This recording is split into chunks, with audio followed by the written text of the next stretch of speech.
तुम्ही वडनेरला सर्व शेतकऱ्यांसमोर तुम्ही मीटिंग घ्या आणि काय निर्णय आहे तो सर्व शेतकऱ्यांना सांगा. भले मीटिंग आपण पोलीस स्टेशनला घेऊ, त्यांना काही अडचण वाटत असेल, परंतु तोपर्यंत त्यांनी ना काम बंदच राहिलं पाहिजे, काम बंदच राहिलं पाहिजे. आणि आम्ही हे काम होऊनच देणार नाही. काही जरी त्यांनी वरिष्ठ आले कोणी आलं काही आलं तरी आम्ही ते काम होऊन देणार नाही.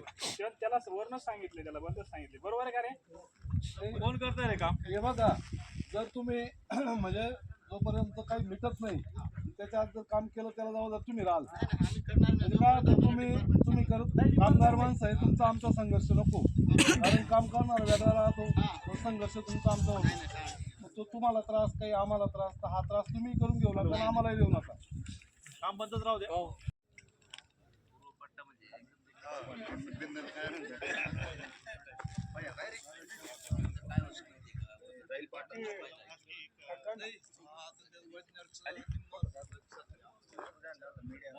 ओ बाळासाहेब,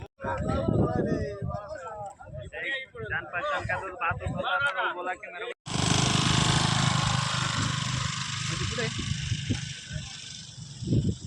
चांदोड जायचं मग दोन्ही पण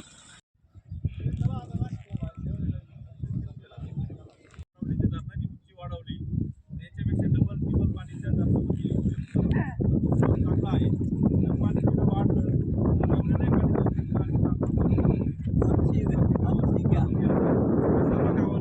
बरं, आता आवाज बंद करा. शांत राहा रे भाऊ. काय सांगाल आजच्या या पाटबंधाराच्या पाटबंधाऱ्यानं खात्यानं जे काम चालू केलंय हे खऱ्या अर्थानं मोजक्यात सांगायचं ठरलं तर शेतकऱ्याच्या मुळावरती उठलेलं हे काम आहे. तर त्यांना ज्या टायमाला चॅनलला गळती होती त्यांनी अगोदर ते कामं केलेले, परंतु कुठल्या प्रकारचं एक थेंब आजूबाजूला शेतकऱ्याला न जावा यासाठी यांनी हे काँक्रिटीकरणाचं कामाचा हा घाट घातलेला आहे. आणि आज शेतकऱ्यांनी ज्या जमिनी दिल्या तर ह्या जमिनी दिल्या तर कवडीमोल भावाने दिल्या, आणि कवडीमोल भावाने दिल्या त्या टायमाला त्यांनी सांगितलं होतं का हा कॅनल जाणार आहे, तुम्हाला याचं पाणी मिळणार आहे, पर्क्युलेशनचं पाणी मिळणार आहे, तुम्हाला चारीचं पाणी मिळणार आहे आणि शेतकरी सुजलाम सुफलाम होणार आहे, असं त्या टायमाला कॅनल व्हायच्या टायमाला सांगितलं.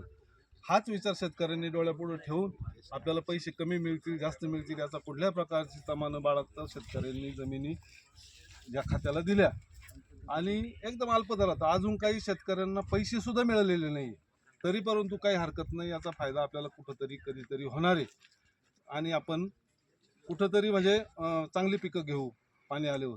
परंतु हा जो घाट घातला हा झालं म्हणजे जर हे काँक्रिटीकरण जर झालं, हे काँक्रिटीकरण उद्याच्या भविष्य काळात एक थेंबसुद्धा शेतकऱ्याला पाणी मिळणार नाही आणि आपल्या तालुक्यातलं पाणी दुसरीकडे नेऊन एक राजकीय वळण या गोष्टीला दिले जाते असं माझं म्हणणं आहे. नाहीतर जी गळती होती त्यांनी गळती मागं थांबवलेली आहे, बऱ्याचशा जागा काँक्रिटीकरण केलेलं आहे, आता गरज नसतं नाही काँक्रिटीकरण. मग हे काँक्रिटीकरण खऱ्या अर्थानं काय भानगडी ही सुद्धा शेतकऱ्याला कळायला मार्ग नाही.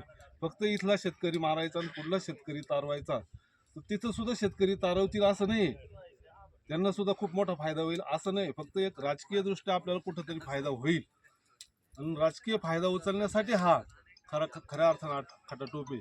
परंतु शेतकरी याच्यामधून शेतकऱ्याचं मरण होणार याचा विचार ती करू नाही राहिली आणि आम्ही सर्व शेतकऱ्यांनी हा निर्णय घेतलेला आहे तर जर हे काँक्रिटीकरण थांबवलं नाही तर साहजिक आहे आम्हाला काय जेलमध्ये टाका, आमच्यावर गोळ्या झाडा, काय त्यांना करायचं ते करा, परंतु आम्ही हे काम होऊ देणार नाही. हा आमचा शेतकऱ्यांचा सगळ्यांचा विचार, घट्ट विचार हा झालेला आहे, एवढंच सांगतो. पुढे या ना, इकडे पुढे या ना.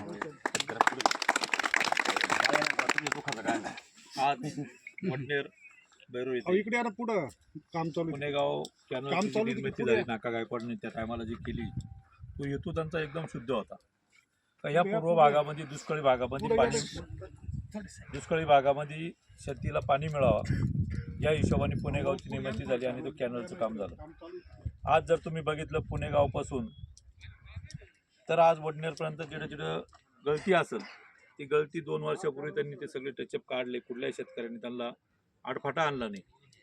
पण आज जर हे पूर्ण काँक्रिटीकरण करणार असेल, इथून जवळून आमच्या डोळ्यापुढं पाणी निघून जातं आहे आणि आमचे द्राक्षासारखे बाग असतील, टमाटे असतील, कुठलंही पीक असेल तर त्याला पाणी मिळत नाही.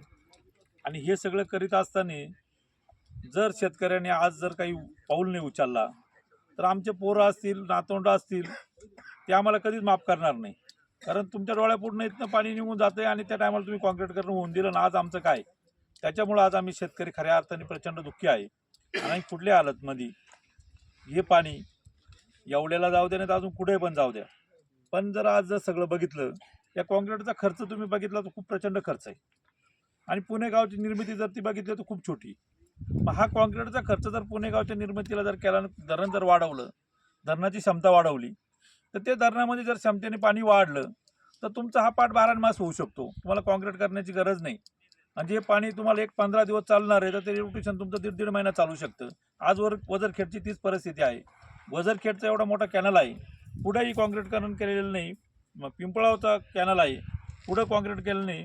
वरती नाशिकचा कॅनल आहे, त्यालाही कुठं कॉन्क्रीट करणे. मग पुणे गावचंच कॉन्क्रीटकरण करण्याची काय आवश्यकता आहे. आमच्या सर्वसाधारण शेतकऱ्यांनी शिक्षण न घेता त्यांना असं वाटलं त्या टायमाला नाका गायकवाडनी निर्मिती केली तर आपल्या जर कॅनल गेला तर खऱ्या अर्थाने आपल्याला शेतीला चांगले दिवस येतील, शेतीला पाणी असलं म्हणजे परीस मिळेल असं मानलं जातं. तर आज ते जर आमच्या तोंडातला घास जर कोणी ओढून घेत असेल तर आम्ही ते कदापि शक्य करणार नाही. उद्या काही करायची पाळी आली, उद्या प्रशासनाला आम्हाला हे केलं, धरून नेलं, अटक केली, काही केलं, कुठल्या याला आम्ही तयार आहे. पण कॅनलचं कॉन्क्रीटकरण होणार नाही. एक वडनेर गावचा सरपंच या नात्याने सांगतो आणि एक शेतकरी कुटुंबात जन्माला आला या नात्याने पण सांगतो, कुठल्याही कॉन्क्रीट आम्ही होऊन देणार नाही. कुठल्याही मिटिंगला आम्ही बोलवलं तर आम्ही हजर राहणार आहे. आम्ही सर्व लोकांना पत्रव्यवहार केले, पार कलेक्टरपासून तर प्रांत तहसीलदार बीडू सगळ्यांनाच केले, ग्रामपंचायतच्या लेटर पॅडवरती केले, विकास सोसायटीवरती केले, संस्थेत सगळे लेटर पॅड घेऊन केले. उद्या कोणी जर आम्हाला दादागिरी करत असेल, उद्या ताकदीचं दाखवत असेल, उद्या प्रशासक येऊन आम्हाला आठमुठेपणा करत असेल, जसं दिल्लीला तुम्ही शेतकरी रस्त्यावर उतरले तर तुम्ही सगळी ताकद दाखवून तसं अडवलं असेल, असा जरी आम्हाला अडवायचा प्रयत्न केला, आम्ही एखादा 2 संपून गेलं तरी चालेल पण कॅनल होऊन देणार नाही. एवढं बोलतो आणि माझे 2 शब्द संपतो. जय हिंद, जय महाराष्ट्र. आमचं एवढंच म्हणणं आहे का कॅनल प्लास्टर होऊ देणार नाही आम्ही. ठीक आहे, असेच उभे राहा. आता थांबतो. व्यवस्थित घेतलं का दाखव आता.